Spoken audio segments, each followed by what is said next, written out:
E no episódio de hoje, a filariose, doença causada pelo parasita Wuchereria bancrofti. Vamos conhecer o mosquitinho Culex, que transmite a doença, os sintomas e as prevenções. E não se esqueça, por favor, se inscreva no canal.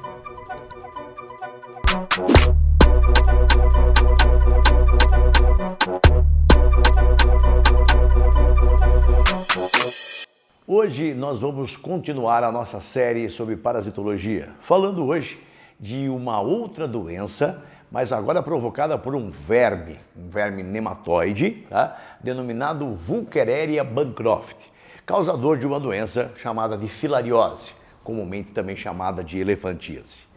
Este verme é um verme, como na maioria dos nematóides, dioico. Significa dizer que temos o indivíduo macho e o indivíduo fêmea. Esses organismos, denominados filárias, apresentam o seu corpo cilíndrico, não metabolizado, não segmentado, poucos milímetros, inclusive, de comprimento. A fêmea apresenta um tamanho ligeiramente maior do que o macho, tá? E isso que os difere sexualmente.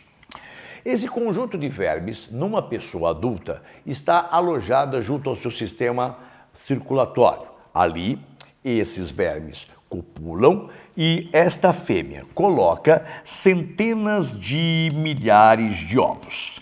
Estes ovos, devidamente embrionados, apresentam uma película externa e internamente apresentam um embrião em franco desenvolvimento.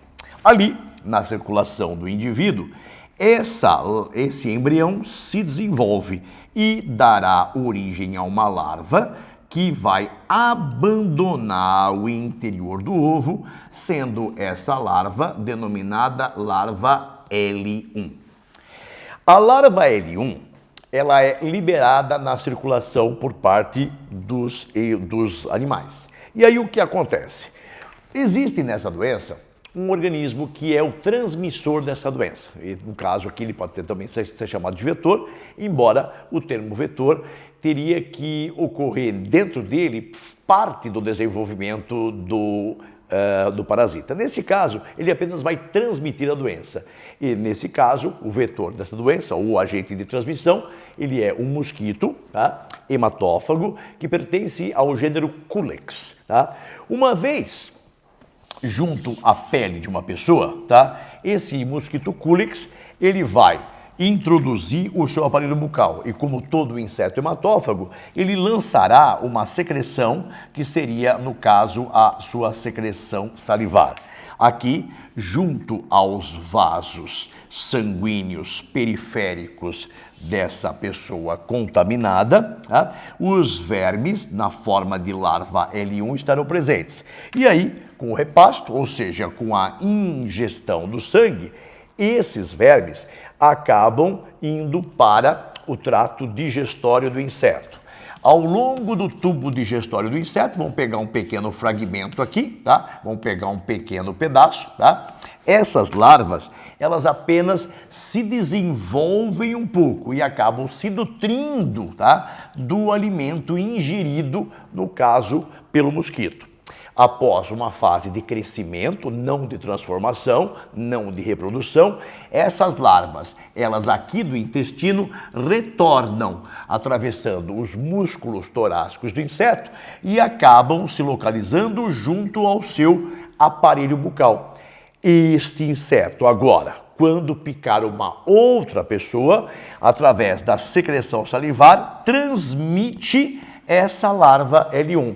Essa larva L1 agora ganhará a circulação deste novo indivíduo e da circulação desse novo indivíduo, as larvas começam a se desenvolver, começam a crescer, atingem os seus estágios adultos e tanto, no caso, o macho como a fêmea, tá, vão se reproduzir.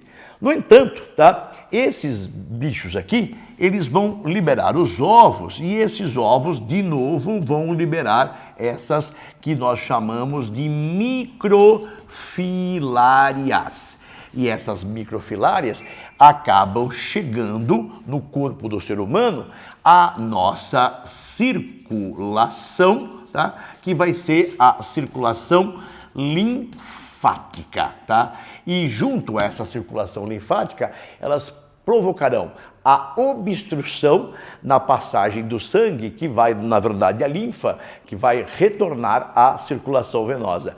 E por isso, existem casos onde a região se torna extremamente edemaciada e com o desenvolvimento da doença ocorre uma tumefação do tecido, principalmente em áreas onde nós temos uma grande quantidade de vasos linfáticos, região das axilas, região dos membros anteriores e a região da virilha.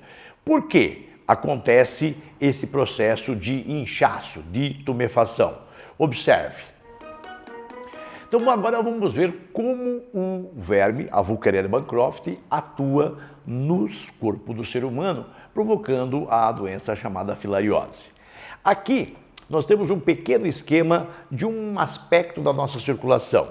Os vasos que chegam junto aos tecidos são denominados simplesmente de artérias. Como é uma artéria que vai para o sistema, ela é chamada de artéria sistêmica. A artéria sistêmica se ramifica em artérias de calibre menor, que são tecnicamente denominadas arteríolas. O sangue entra pela arteríola e da arteríola ele vai se encaminhar a um conjunto de mínimos vasos, de mínimo calibre, denominados de capilares. Esses capilares, tá, são vasos que têm a parede suficientemente fina para que os nossos tecidos tenham a recepção, tá, das substâncias plasmáticas que há no sangue. Só há troca bioquímica entre os tecidos e o sangue e os tecidos ao nível desses vasos que são chamados capilares. Então, uma determinada substância circulante, ela só vai para o tecido. Uma determinada substância do tecido só vai para o sangue ao nível desses vasos capilares, tá? Aí o capilar mudou bioquimicamente o sangue, numa região do tecido. Esse sangue, obviamente, ele vai retornar, aqui nesse caso está retornando o sangue venoso através desses capilares, e ele desemboca neste vaso. E este vaso aqui, no caso, seria o conjunto da fusão de capilares, que nós denominamos vênulas. Ao conjunto de vênulas, nós temos a chegada do sangue num vaso que é chamado de veia. Como é uma veia que está saindo de um órgão, é uma veia denominada veia sistêmica. No entanto, para que as substâncias plasmáticas do sangue passem do sangue para os tecidos, isso aqui é acompanhado com o líquido plasmático. Então, muita água acompanha glicose, acompanha proteínas, aminoácidos para a região dos tecidos. E o retorno dessa água não é feito diretamente para o vaso. Não ocorre esse retorno. Para que parte da água que extravasou da região dos capilares volte ao sangue, é necessário que essa água seja absorvida por um outro conjunto de vasos que ocorrem junto aos capilares, denominados vasos linfáticos.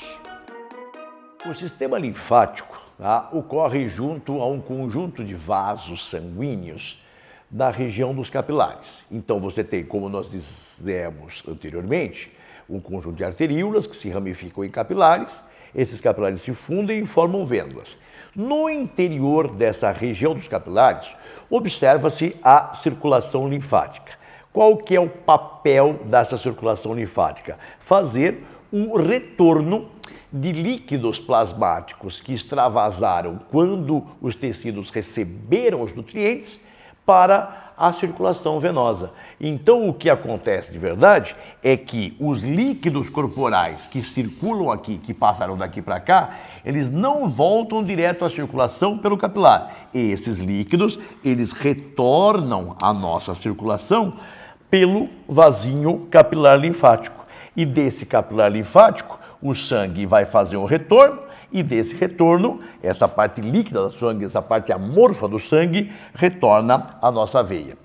O problema acontece quando uma pessoa apresenta esse conjunto de microfilárias, ou seja, os filhotes da Voulgeria bancroft, obstruindo essa circulação. Um grande número de vermes pode obstruir esta região linfática.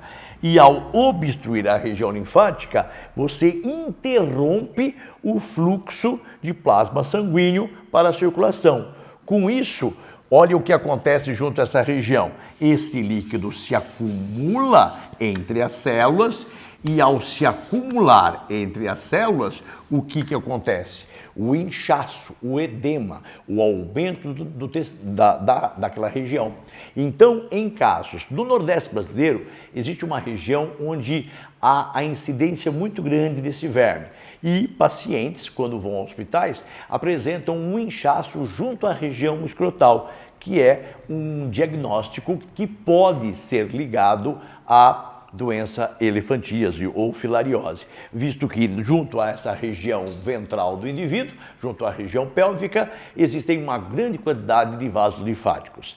Esta doença, ela tem um tratamento que é feito a partir de uma vermifugação, aonde você consegue combater os indivíduos adultos. Entretanto, essas larvas filárias, elas vão se tornar adultas e essas não são combatidas. Então a doença ela tem uma reincidência muito grande. Um aspecto interessante da filariose ou elefantíase é que parece haver uma coincidência na atividade hematófaga dos mosquitos, que ocorre no final da tarde, com migração das larvas do sistema circulatório, mais precisamente na região linfática para a região periférica. Então, da região linfática, essas larvas migram para a circulação, atingindo a nossa circulação periférica. Em que período acontece isso? No final da tarde, tá? O mesmo acontece com a atividade hematófaga dos mosquitos. Então, os dois, eles coincidem o momento da alimentação com o momento da circulação linfática, o que faz com que o mosquito, ao se alimentar, ele adquire o verme e, obviamente, reinicia o ciclo se acaso esse mosquito picar uma outra pessoa. Tá? Esse foi mais um episódio da série Parasitologia do Biocrio. Espero que você tenha gostado. Faça seus comentários, ative o sininho, dê o like, tá? Isso é importante pra gente. Um forte abraço. E o próximo episódio é o último da nossa série sobre parasitologia, a enterobiose ou osteourose, aquela mesmo que dá coceira no ânus.